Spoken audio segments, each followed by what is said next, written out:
Shalom Bapak Ibu Saudara yang dikasihi Tuhan.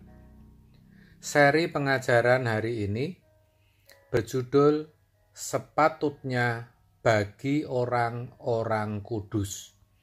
Kita akan baca terlebih dahulu apa yang tertulis dalam Efesus 5 ayat 3.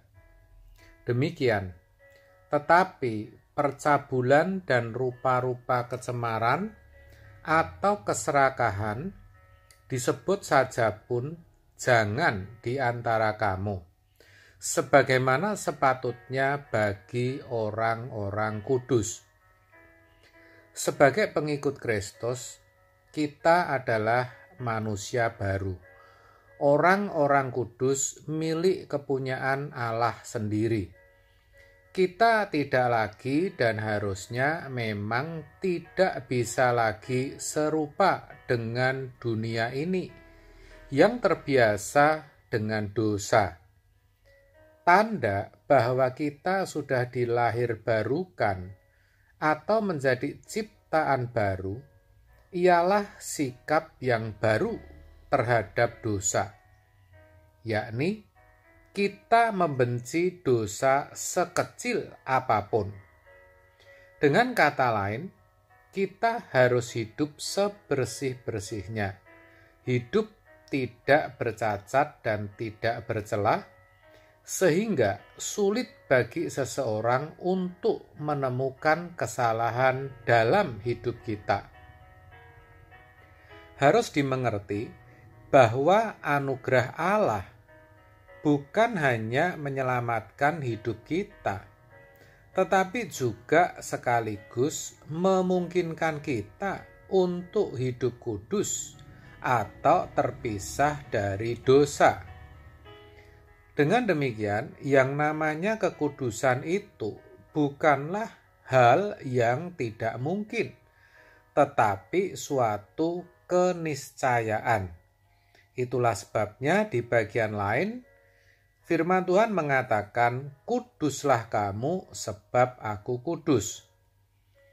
Memang untuk hidup kudus itu tidak bisa seketika atau terjadi secara otomatis. Maka tidak heran kalau kebanyakan orang Kristen tidak niat, lalu berkata bahwa hanya Allah saja yang bisa kudus, sedangkan manusia tidak mungkin. Padahal kalau mau berjuang sebenarnya bisa. Maka sebagai orang yang telah lahir baru, kita harus mau berjuang untuk hidup kudus, yang artinya menjauhkan diri atau benar-benar menghindarkan diri dari yang namanya percabulan, kecemaran, dan keserakahan. Bahkan hal-hal seperti itu disebut pun jangan. Jelas kok dikatakan orang yang sudah dilahirbarukan tidak patut membicarakan hal-hal itu. Adalah bahaya jika sampai orang Kristen merasa senang dan puas ketika membicarakan percabulan, kecemaran, dan keserakahan yang dilakukan orang lain. Yang benar, sebagai orang percaya harusnya sedih dan prihatin kalau sampai ada orang yang dikenalnya jatuh dalam percabulan, keserakahan, atau melakukan berbagai bentuk kecemaran. Namanya percabulan secara umum menyangkut segala sesuatu yang cabul atau tidak senonoh atau yang tidak patut.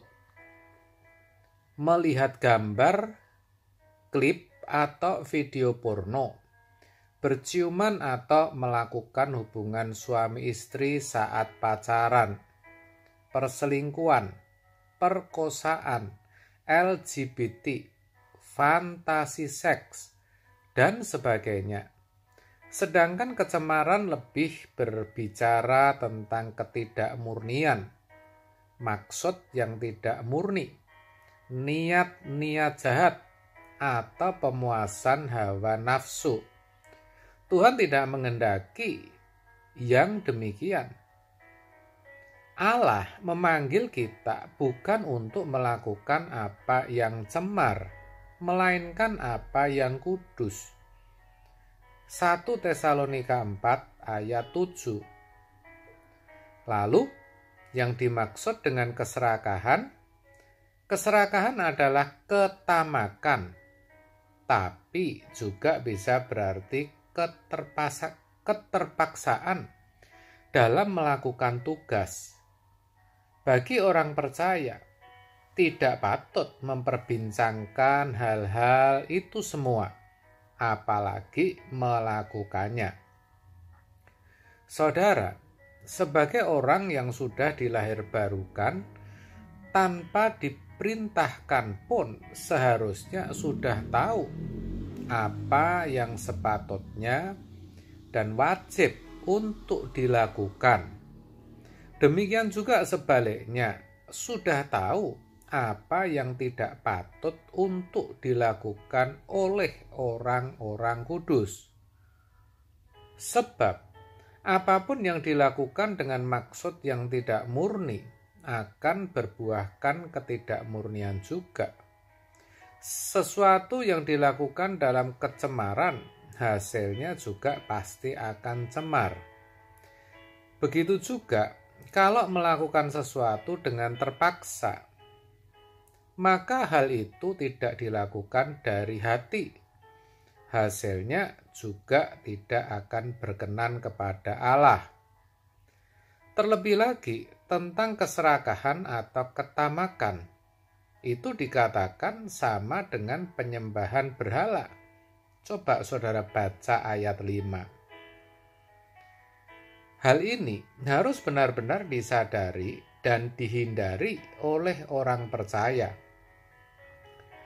Saya katakan demikian karena masih banyak orang Kristen yang hidup dalam keserakahan, sudah memiliki lebih dari yang dibutuhkan, masih saja tidak puas, dan terus mengejar dunia. Ungkapan Jawa mengatakan donya karepe diayahi, yang artinya dunia maunya akan dikuasai. Orang seperti ini meskipun tidak memiliki sesembahan berupa patung, tapi termasuk hidup dalam penyembahan berhala, yaitu menyembah Mamon. Mengerikan, saudara. Padahal kalau jujur, banyak yang seperti ini yang masih mencintai dunia. Saya berharap melalui kebenaran firman Tuhan ini, kiranya kita disemangati untuk hidup kudus seperti yang Tuhan perintahkan kepada kita. Di dalam 1 Petrus 1 ayat 15-16. Tetapi hendaklah kamu menjadi kudus di dalam seluruh hidupmu, sama seperti Dia yang kudus yang telah memanggil kamu.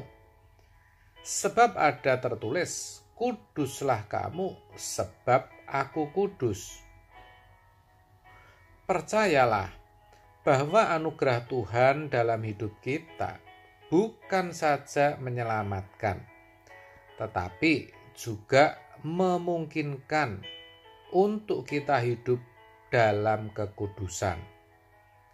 Mari saudara, kita berjuang untuk hidup kudus, yakni melakukan apa yang sepatutnya dilakukan oleh orang-orang kudus. Amin. Tuhan Yesus memberkati.